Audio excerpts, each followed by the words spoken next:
Amém? Isaías capítulo 40.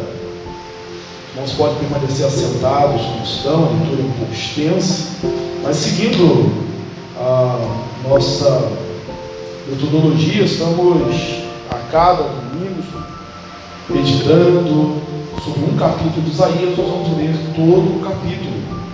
Isaías capítulo 40 diz assim: Consolai o meu povo, diz o nosso Deus.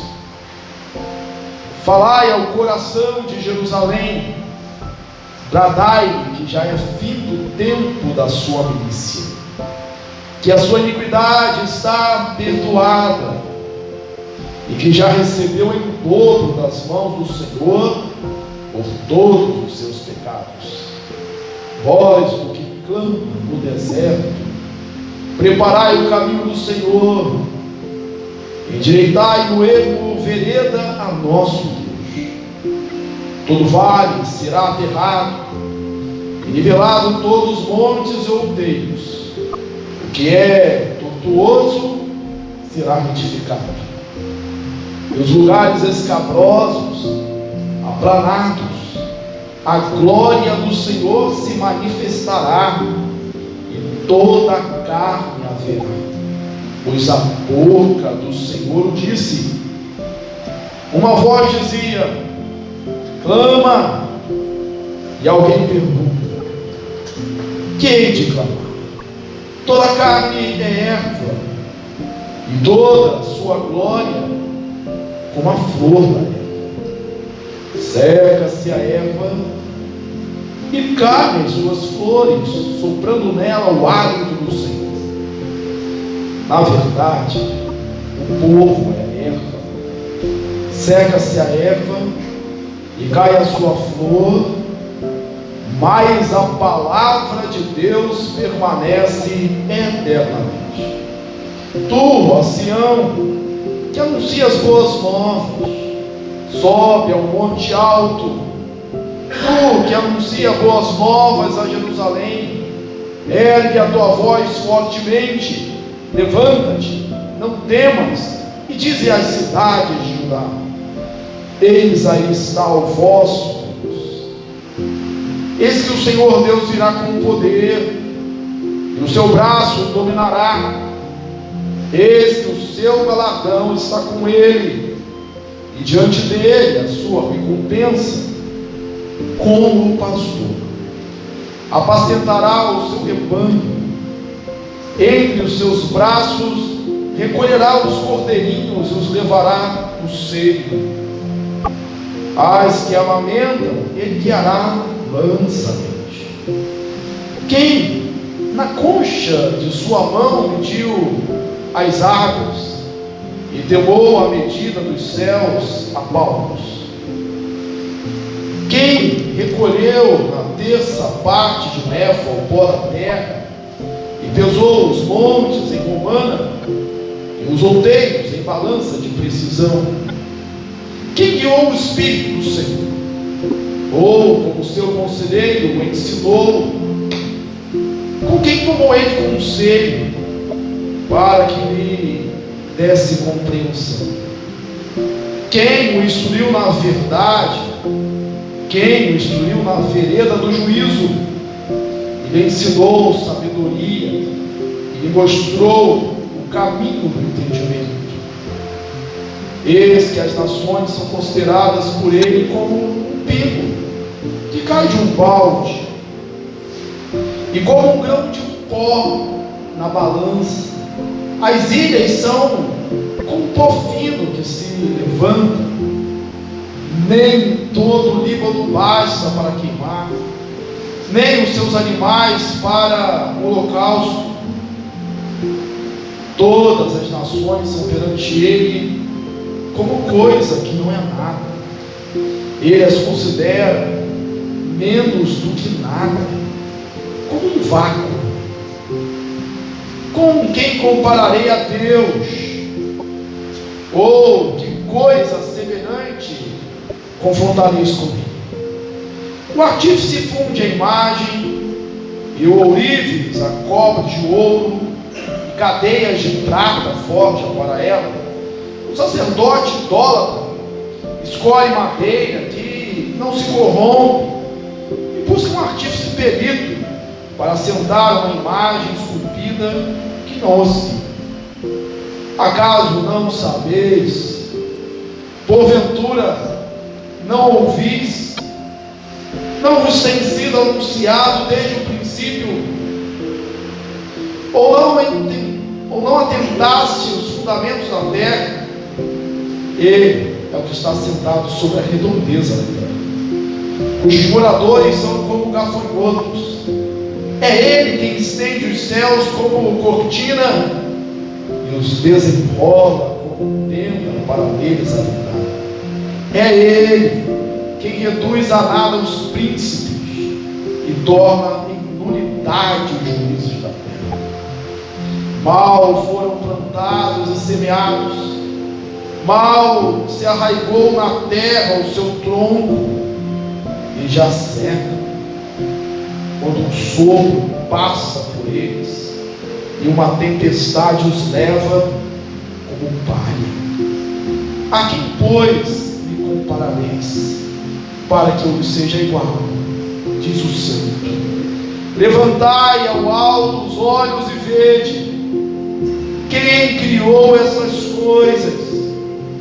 Aquele que faz sair o seu exército de estrelas, todas bem contadas, as quais ele chama pelo nome, por ser ele grande em força e forte em poder, nenhuma só vem a faltar.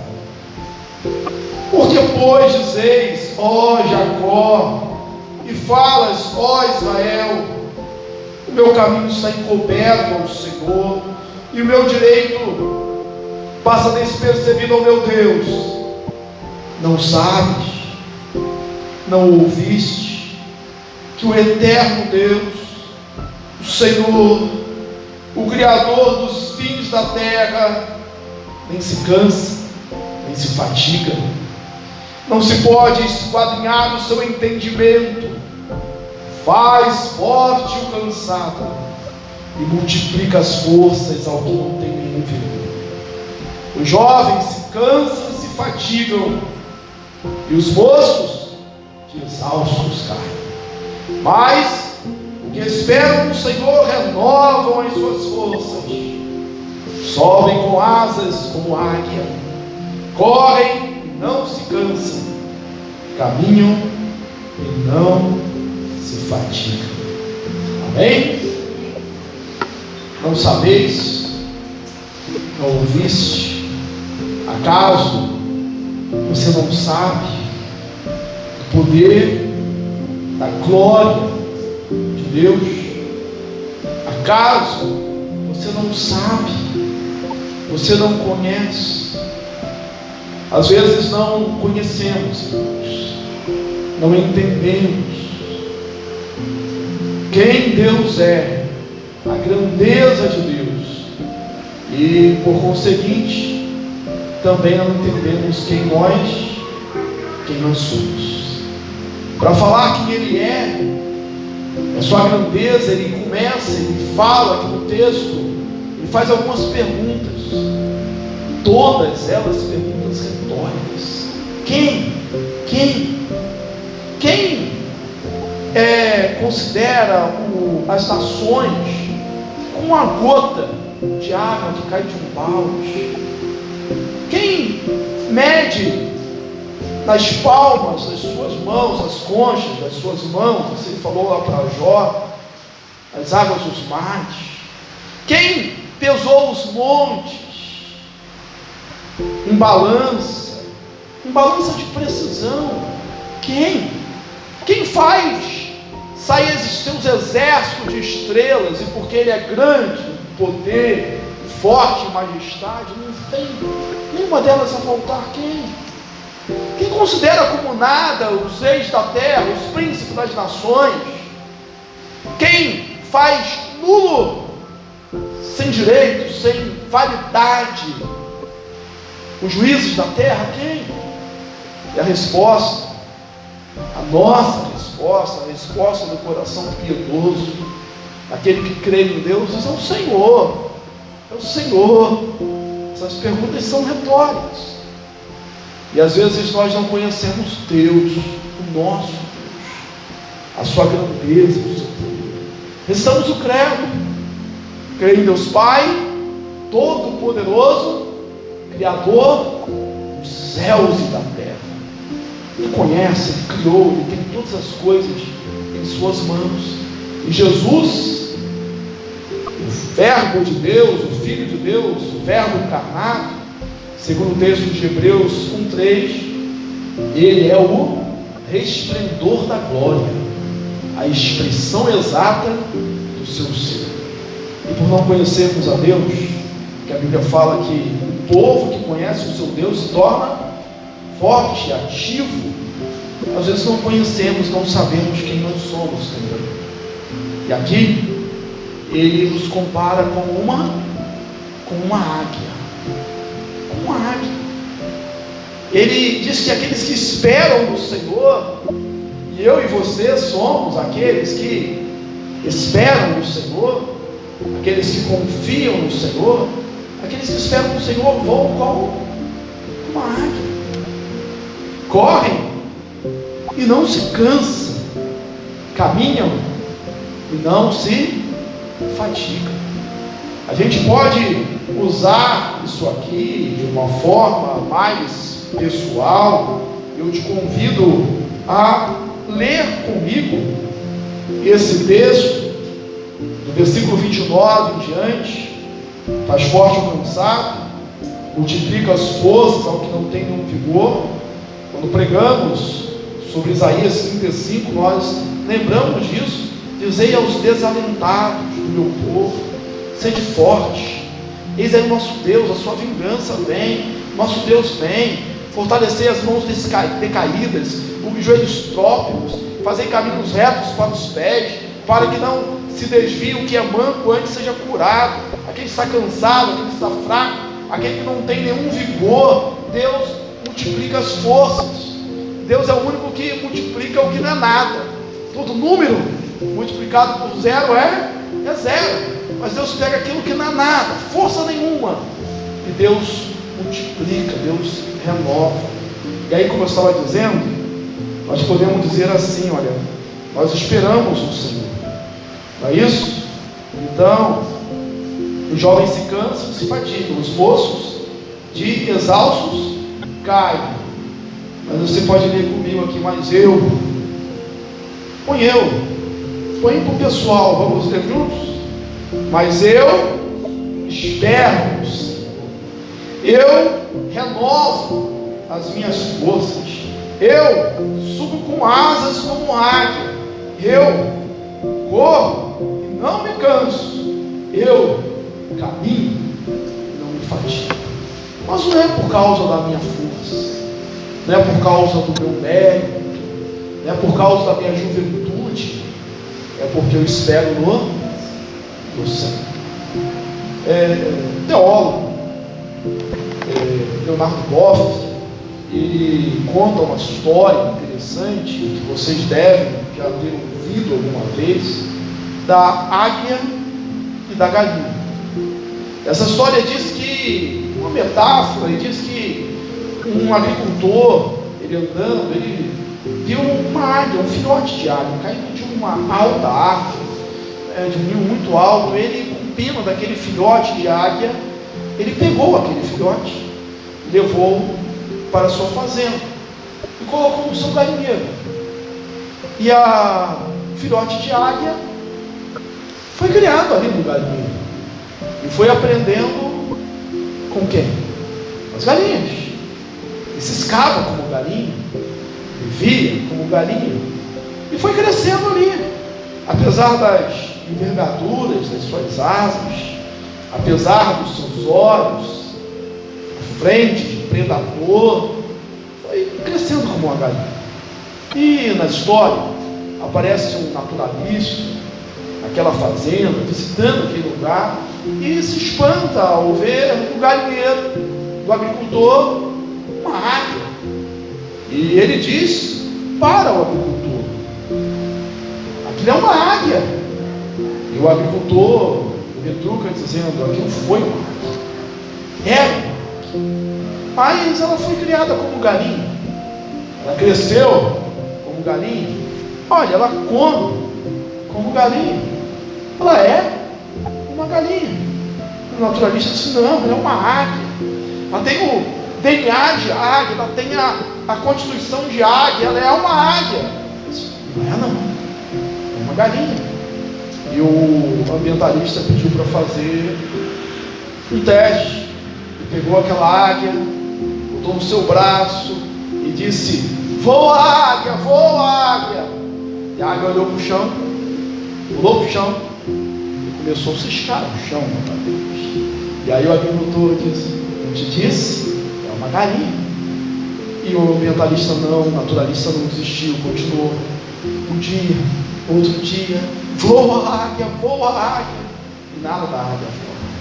Um dia ele colocou a águia para um lugar mais alto, para um monte. Ele apontou a cabeça dela para o sol, de sorte que seus olhos mirassem o sol. E disse: voa águia, e jogou no céu. Um pouco desengonçado, caindo, mas logo ela começou a voar e ganhou as alturas. Isso teria sido contado no Congresso de Gana para dizer que aquele povo que estava sendo colonizado, escravizado, não era para ser assim. Eles tinham que voar alto, eles tinham que crescer, eles tinham que ser livres.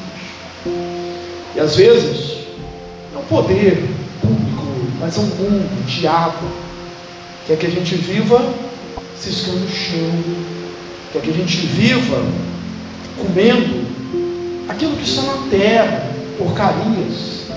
Mas Deus, o nosso Deus, não nos criou para o chão. O nosso Deus nos criou para as alturas.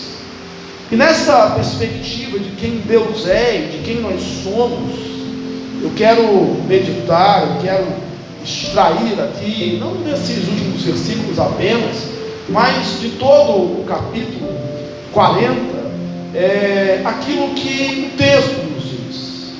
Isaías, ele profetiza o exílio, antes do exílio, e ele profetiza também a restauração. Lembramos que lá em Isaías 1, a gente vê que esse profeta, ele profetiza durante os reinados de Uzias, Jotão, Acais e Ezequias, mais de 40 anos.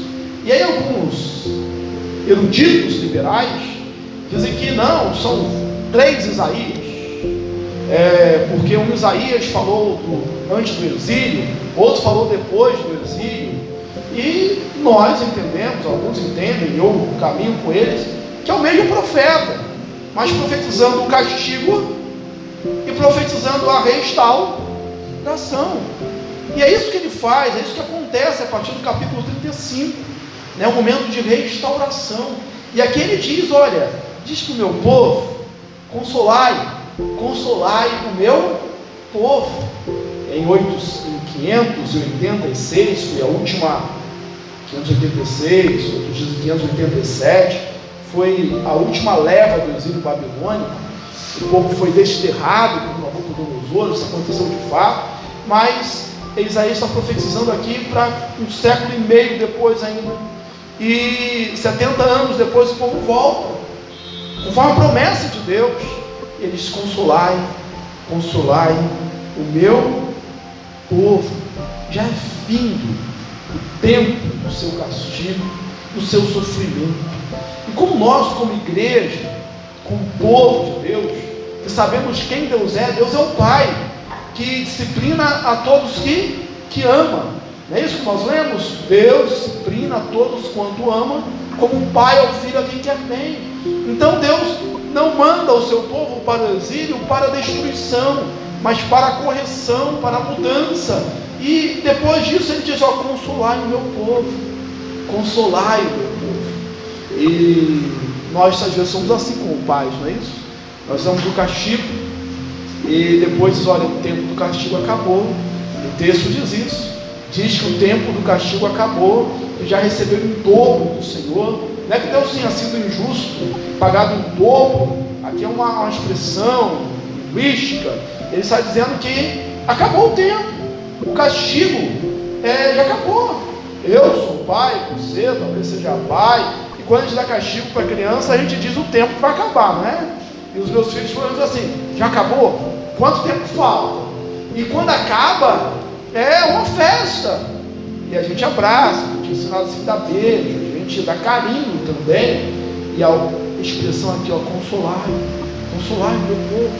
A gente precisa de disciplina, a gente precisa de ser acordado, despertado, às vezes sermos sacudidos, precisamos, mas nós precisamos também de consolo, e nós precisamos também sermos consoladores. Você precisa ser um consolador, você precisa ouvir isso também de Deus. Console o seu povo, e você mesmo receber o consolo do Senhor. Acabou o tempo do castigo. E o texto, ele prossegue: preparai caminhos aplanados ao Senhor, vós que clamam no deserto.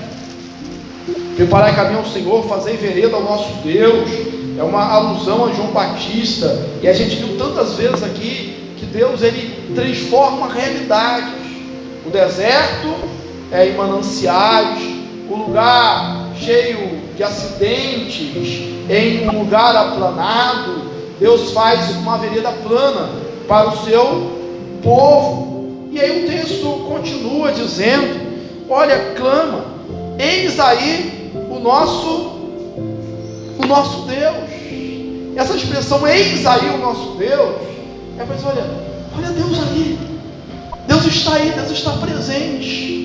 Nós sabemos que Deus é onipresente, que Ele é o Deus sempre presente, mas por causa, às vezes, da nossa pouca fé, da nossa visão limitada, às vezes nós não sentimos a presença de Deus.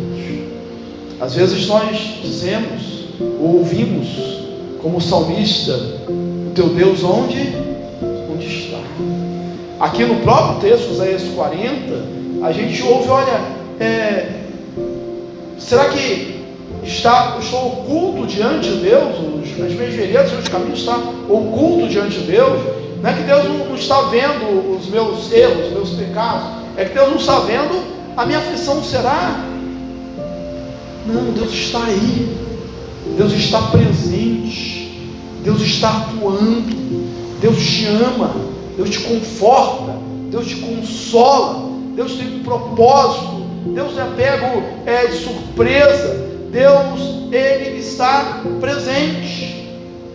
Eis aí o nosso Deus, Deus está aí. No Antigo Testamento, eles estavam no templo, para manifestar a presença de Deus. Então o retorno do exílio, o retorno para Sião, o retorno para Jerusalém, e Sião agora é uma expressão do povo de Deus, um lugar de adoração, mas nós não precisamos. Nós estamos lá ouvindo de Jesus como a mulher samaritana ouviu: olha, não é nem neste monte, nem em Jerusalém, mas os verdadeiros adoradores adoram a Deus em espírito e em verdade, está bem perto de nós. E aí fala da grandeza de Deus, como nós já dissemos. Ele é grande em poder, Ele conhece todas as coisas, Ele chama pelo nome as estrelas dos céus, e nós não podemos dizer aqui, falta competência para dizer o tamanho da galáxia, ou de quantas galáxias existem, mas o universo é imenso. Quantas e quantas estrelas no céu, e aí sem ainda tecnologia, sem muita ciência, mas com observação, isso todos nós temos. Ele olhava para o céu e via essa vastidão. Isso foi falado para o próprio Abraão: conta as estrelas do céu, se é que pode, assim vai ser a sua descendência, porque ele não podia contar num dia, numa noite, com as estrelas brilhando, ele olhando para o céu, ele não era capaz de contar, ele perdia a conta. Conta os grãos de areia. E aí o salmista, aí o profeta Isaías vai dizer assim: olha, Deus chama pelo nome. Não tem nada nesse vasto universo que Deus não conheça. E Ele conhece você. Ele sabe da sua vida. Ele sabe da sua história. Ele sabe da sua necessidade. Ele vê. Ele ouve. A gente pregou aqui há algum tempo sobre o rei Ezequias. E quando ele ora ali no capítulo 38, do 38 ao 39, ele vê aquela sua doença, né, naqueles dias da invasão de Senaqueribe, tribulação, angústia, e ele fica doente, e uma doença de morte. O profeta diz para ele botar em ordem a sua casa, mas ele vira para o lado, ora e chora, e aí Deus fala para o profeta: vai lá e diz para ele que eu ouvi a oração dele, e ouvi as suas lágrimas. Isso acontece conosco também. Deus ouve a nossa oração, e Deus vê as nossas lágrimas. Isso aconteceu lá no Egito. É quando Deus manda, Deus chama Moisés, ele fala: eu vi o sofrimento, eu ouvi o clamor, eu vi as lágrimas do meu povo. Deus é um Deus que vê. E aí, por 2 vezes no texto, aparece essa expressão: não sabeis, não ouvis. Não sabeis, não ouvis que o eterno Deus, Ele se assenta sobre as redondezas da terra. Você não sabe disso? As nações, os homens, os povos, eles se levantam, eles nascem, eles crescem como a erva, mas seca-se a erva e murcha a sua flor. Mas tem uma coisa que eu posso me apegar, porque da mesma forma que os reinos passam, onde está Faraó do Egito? Onde está Senaqueribe, Nabucodonosor? Onde está os imperadores romanos? Onde está? Onde está Nero? Onde estão os opressores do século XIX? Onde está? Onde estão eles? Eles passam, tudo passa, mas ele fala assim: mas a palavra do Senhor permanece para sempre. E aí no Novo Testamento a gente vai ler: passarão os céus e a terra, mas a minha palavra não passará. É onde nós estamos firmados. E aí ele pergunta: você não sabe? Você não ouviu? Você não entende? Você não escuta? Que o nosso Deus, Ele faz forte o cansado e multiplica as forças ao que não tem nenhum vigor. E para fazer isso, Ele nos compara à águia. Ele é como a águia e nós somos comparados a uma águia. Para falar de Deus como águia, o exemplo, o modelo, porque onde quer que for, a gente vê a águia como símbolo de força. Tem uma ciência que estuda os pássaros, ornitologia, é difícil, né? Nós não sabemos, temos dificuldade de ornitologia, mas não conhecemos a fundo aí as aves. Mas a águia é símbolo de força, é símbolo de poder. Lá em Deuteronômio 32:11, a gente lê assim: como a águia a respeito de Deus, como a águia que desperta a sua ninhada, paira sobre os seus filhotes e em seguida estende as asas para apanhá-los, carregando sobre elas. Assim é o nosso Deus. E aí ele compara a gente como a águia, aqui no capítulo 40, do versículo que nós já lemos aqui: faz forte o cansado. Está cansado? Está desanimado? A gente hoje as pessoas dizem na igreja, no trabalho, na família: eu estou desanimado. Talvez seja a palavra, a expressão que a gente mais ouve: estou desanimado, estou desanimado, estou desanimado. Mas é para você essa palavra. Se você está cansado, está desanimado, Deus faz forte o cansado pela vida. O casamento não está dando certo, os filhos estão com problema, e são problema, o trabalho, você não tem reconhecimento, ou está desempregado, as finanças, as contas não batem, mas Deus faz forte o cansado, e não dá como parcialidade, não, Ele multiplica as forças ao que não tem nenhum vigor. Os jovens se cansam e os moços de exaustos carros, para dizer que não é pela força, mas os que esperam no Senhor. Nós já dissemos que nós somos os que esperam no Senhor. Renovam suas forças, sobem como águias, asas como águias. E por que a metáfora da águia? Bom, nós vamos falar aqui de alguns pontos. Por quê? Porque a águia, ela foi feita para as alturas. A águia não foi feita para o chão, para a terra, mas para as alturas, para os lugares altos, para o céu. E assim também deve ser conosco. Nós não somos cidadãos apenas dessa terra, nós somos cidadãos dos céus. A W. Tozer, grande escritor do século XIX, ele diz que todo crente, no seu livro A Vida Crucificada, ele diz assim, que todo crente, a gente se sente meio desengonçado, meio deslocado no meio do mundo. Talvez você já tenha sentido assim. Se não sentiu, talvez é melhor você rever a sua postura, né? Não do sentimento, mas de como você está lidando com a vida. Porque normalmente isso acontece. Você lá no trabalho, aí todo trabalho tem aquele momento do cafezinho, né? Do bate-papo. E você está lá, mas você não consegue, não fica muito à vontade. Por quê? Porque você não consegue rir das piadas imorais. Você não consegue chutar, como diz na gíria popular, o cachorro morto, né? Que as pessoas falam mal de um colega, denigrem alguém, e você vai lá e fala também, né? Você entra ali no assunto, você não consegue falar mal das pessoas, porque você foi ensinado a amar. Você não consegue criticar o patrão da forma como eles criticam, porque você foi ensinado a respeitar as autoridades, né? Você foi ensinado a não murmurar, então você não fica reclamando de tudo. E você às vezes se sente assim meio deslocado. Aí a W. Tozer diz, nós somos como uma ave, né? Talvez a gente podia aplicar como uma águia, né? Que andando a terra anda meio desengonçado. Então se você acha, ele diz no livro, né, que eu sou desengonçado, que eu sou deslocado, é porque você ainda não me viu voando. Você não me viu voando. É porque eu não fui feito para a terra, eu fui feito para o céu. Irmão, voar como águia. Não se esqueça.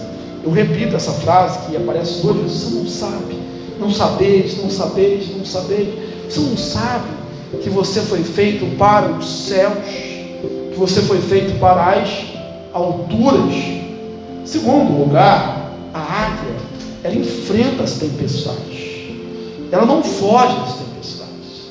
Ela enfrenta as tempestades porque ela sabe que acima das tempestades existe um céu, um sol brilhando. Existe um céu que continua tranquilo. E se tem uma coisa que nós enfrentamos, como o povo de Deus enfrentou, a igreja primitiva enfrentou, os nossos irmãos aí em países com perseguições, que a gente falou na escola dominical, continuam enfrentando. Nós enfrentamos dificuldades, perseguições, e mesmo que tenhamos uma paz teórica, como há uma guerra entre carne e espírito, como nós somos ainda a igreja militante, a igreja desse mundo, a gente continua enfrentando provações. Na verdade, foi Jesus que disse: no mundo tereis, e o texto literal é: no mundo passais por aflição, né? Não tem no sentido imposto de apenas passo por ela. No mundo passais por aflições, mas tenho de bom ânimo, eu venci o mundo. Então não fuja, não tenha medo, ou não fique ansioso demais com o dia de amanhã, como o Senhor Jesus disse: olha, não vos preocupeis com o dia de amanhã, vai surgir o seu próprio mal. Às vezes você está olhando para a meteorologia, está olhando para a previsão do tempo e está dizendo: vem tempestade aí, vem luta aí, vem dificuldade aí, vem dias ruins aí. Mas você tem que pensar diferente. Olha, eu vou voar, eu vou encarar, eu vou vencer, porque eu sou o mais do que vencedor. Eu vou voar sobre a tempestade. Um irmão, e talvez você possa se enquadrar nessa história também, às vezes quando a gente tem aqueles que sopram no nosso ouvido, falam no nosso ouvido, castigam os nossos ouvidos, é com mais notícias, né? Então, uma história que pode ser real, fictícia, né? Mas é verossímil, né? Possível de ser real. Talvez você se identifique com ela. Fala assim, olha, está acontecendo isso no país, o governo está assim, e a política está assim, as finanças estão assim, e vai vir crise, e crise, se prepara que vem crise, vai acontecer, irmão falando, e outro, é mesmo, vai acontecer isso, e vai acontecer também assim, ele é mesmo, e a crise vem, e vai ficar difícil, e o que você acha? A irmã respondeu assim, eu acho que não vou participar não, eu não quero participar, eu vou vencer, eu vou lutar. Um José que é vendido pelos seus irmãos, é jogado num poço, depois preso injustamente, mas ele tem um sonho, ele acredita num sonho. Nós temos sonhos, irmãos, que precisam ter visão, um sonho de águia, nas alturas, mas sempre há de haver cidade. Seria uma ingenuidade você querer viver como águia dos céus e dizer assim, eu nunca vou enfrentar uma tempestade.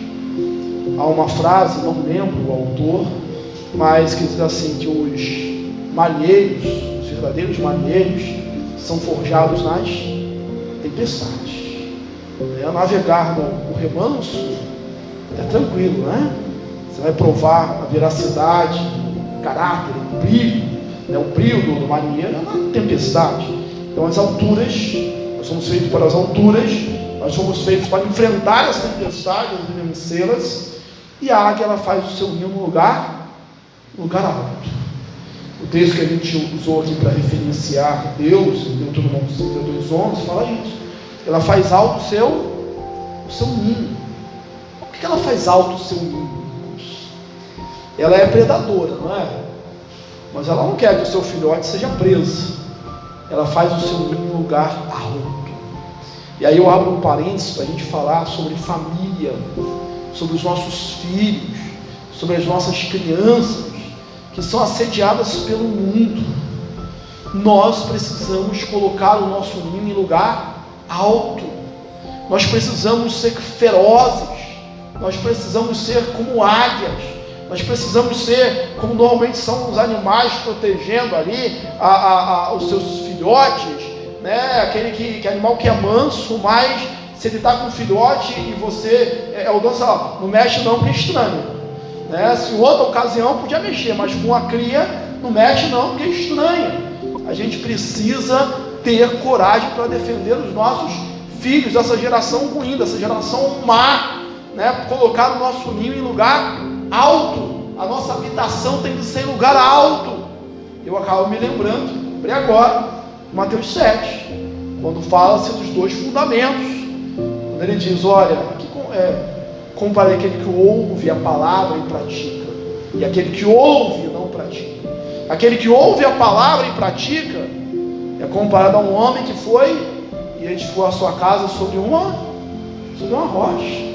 E aí veio a tempestade, transbordaram os rios, deram com ímpeto contra aquela casa, e ela não caiu. Por quê? Porque foi edificada sobre a rocha. E quem ouve e não pratica é como aquele homem que foi e edificou a sua casa sobre a areia. E aí veio a tempestade.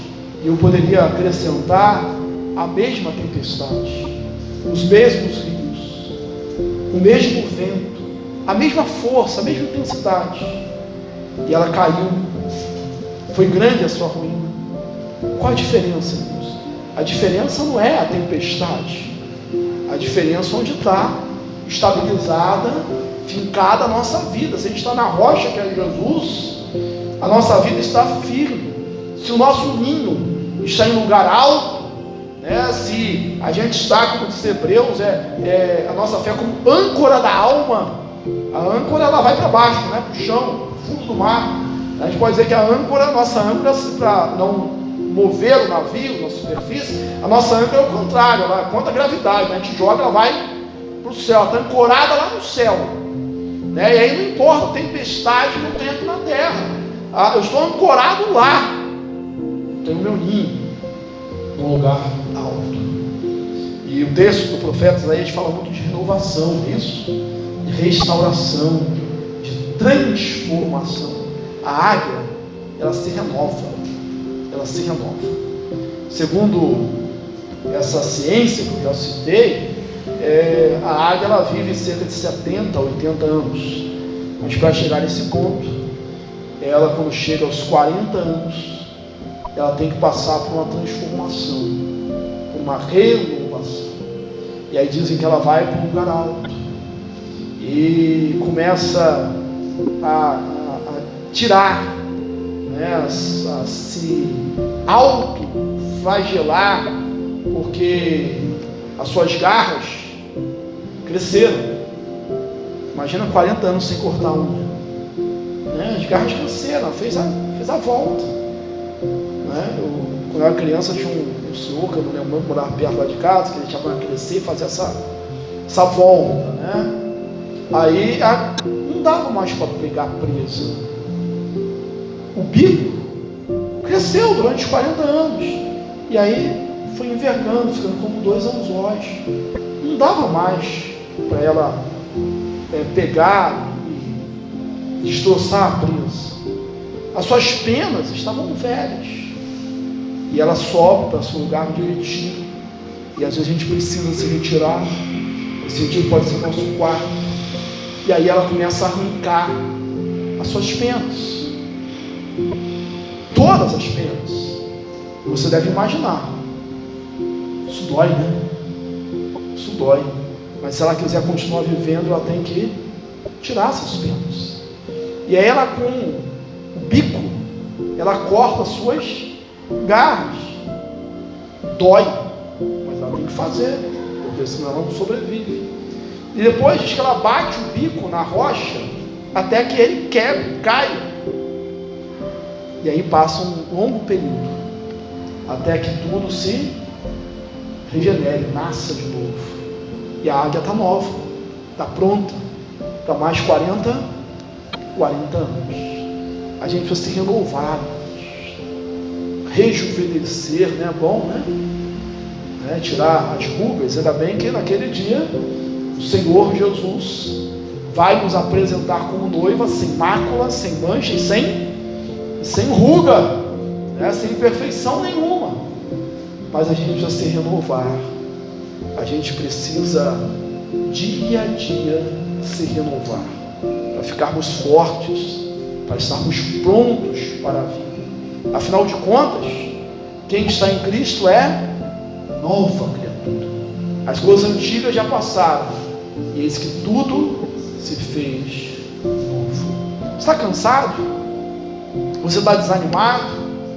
Você não precisa contar a minha história, a sua história para mim, porque se você contar eu vou ficar triste, né? E é o máximo que eu vou poder fazer é ficar triste com você, e até concordar com você, meu irmão. Você tem razão, na sua situação realmente não tem mais o que fazer. Mas o que a palavra de Deus diz? Discordando de mim, discordando de você. Os reinos passam, os poderosos passam, os exércitos passam, os nobres passam, mas a palavra de Deus permanece para sempre. Eu estou cansado. Também diz, está cansado. Eu estou fraco. Deus multiplica as forças ao que não tem nenhum vigor, faz forte o cansado. Então é contigo mesmo. Está cansado é com você mesmo. Deus faz forte o cansado e multiplica as forças ao que não tem nenhum vigor. Os jovens se cansam, os moços de exaustos caem. É para dizer que não é pelo vigor físico, não é pelo seu mérito, mas é pelo poder de Deus. E nós vamos concluir mais uma vez. Eu quero ouvir você falando alto isso, botando para você, botando na primeira pessoa do singular. Mas eu espero no Senhor. Você espera? Então você vai dizer comigo. Se você fechou a sua Bíblia, abra mais uma vez aí no último versículo do texto que nós lemos, o versículo 31, e você vai ler comigo mais na primeira pessoa do singular, tornando a coisa pessoal. Isaías 40, versículo 31. Isaías 40, 31. Vamos já ficar de pé, e logo depois de recitarmos isso com força, nós vamos orar ao Senhor. Prontos então? Juntos. Mas eu espero no Senhor, renovo as minhas forças, subo com asas como águia, corro e não me canso, caminho e não me fatigo. Senhor Deus e Pai, eis-nos aqui o teu povo. Por vezes, ó Deus, precisamos ouvir o que o profeta disse aqui. Consolai o meu povo. Precisamos de consolo, Pai. Precisamos ser despertados, porque sabemos que tu és presente, mas às vezes não sentimos a tua presença em alguns momentos. Pai, confessamos-te com vergonha disso, Pai, que precisamos ouvir, eis aí o nosso Deus. Precisamos sentir o Senhor nos tocando, precisamos sentir, ó Deus, a tua presença. Pai, nós sabemos, sim, nós sabemos a tua grandeza, sabemos o teu poder, sabemos a tua imutabilidade, sabemos da força da tua palavra que não passa, que vão passar os céus e a terra, mas a tua palavra não passará. Deus, mas por vezes fraquejamos, por vezes, ó Deus, estamos aqui, como o texto diz, cansados, desanimados, desalentados, mas tu és o Deus que faz forte o cansado.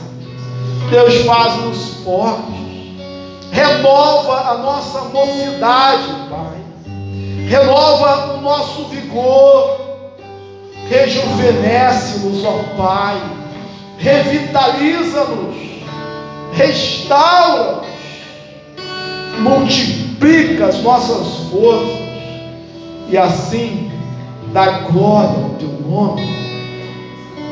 O Senhor sonda cada coração e sabe a história de cada um de nós aqui presentes, meu Deus, e nós suplicamos, trata conosco pessoalmente, faz isso ser pessoal na nossa vida, renova as nossas forças, restaura o nosso vigor, para a glória do teu nome. Nós esperamos no Senhor, nós renovamos as nossas forças, nós subimos como águias, com asas como águia, nós corremos e não nos cansamos, nós caminhamos e não nos fatigamos na tua obra. Pai, vamos continuar, ó Deus, produzindo a 30, a 60 e a 100 por um, porque o Senhor é o Deus que cuida de nós. O nosso ânimo, a nossa alegria e a nossa força vem do Senhor. Nós oramos com gratidão em nome de Jesus, e que o Senhor os abençoe e vos guarde, que o Senhor faça resplandecer a luz do seu rosto sobre vós e tenha misericórdia de vós, que o Senhor sobre vós levante a luz do seu rosto e vos dê a paz, e que a graça de nosso Senhor e Salvador Jesus Cristo, o amor de Deus, o nosso eterno Pai, a comunhão e as doces consolações do Divino Espírito estejam convosco, irmãos, e convosco permaneçam hoje e pelos séculos dos séculos.